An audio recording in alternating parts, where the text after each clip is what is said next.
Salutations mes petites grenouilles, aujourd'hui on se retrouve pour une vidéo d'analyse d'un roman appelé La vraie couleur de la vanille de Sophie Chéré. Alors, ce livre nous parle de l'histoire de Féréole Berlier-Beaumont, qui est un botaniste très connu sur l'île de la Réunion. Il décide d'adopter un jour un petit garçon qu'il nomme Edmond.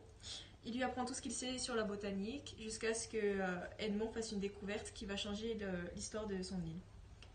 Alors, les personnages. Alors, nous avons donc en tout début Féréole Berlier-Beaumont, qui est un botaniste connu, assez solitaire, qui n'a jamais connu l'amour. Et voilà. Ensuite, il fait la rencontre donc de Edmond, qui est un petit garçon vivant, enjoué et avide d'apprendre, qui va apprendre à Féréole la signification du verbe aimer. Alors maintenant, je vais aborder les points forts et les points négatifs de ce roman.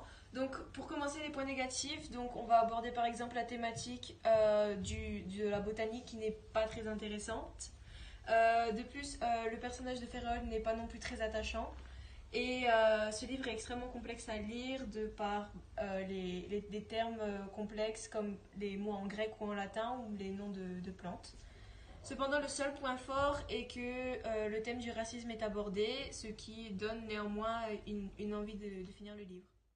Donc je vais vous lire un passage abordant un moment de tendresse entre Féréole et Edmond. Alors, en un clin d'œil, il décrocha le superbe chapeau de la tête de son maître, bondit de ses genoux, sa proie bien serrée dans un poing, et éclata de rire ravi de sa bonne blague en se coiffant du haut de forme qui lui tomba sur les épaules. Alors, donc je pense que ce livre pourrait faire partie des lectures citoyennes, car Edmond est un petit garçon noir né esclave, tandis que son maître est un homme blanc.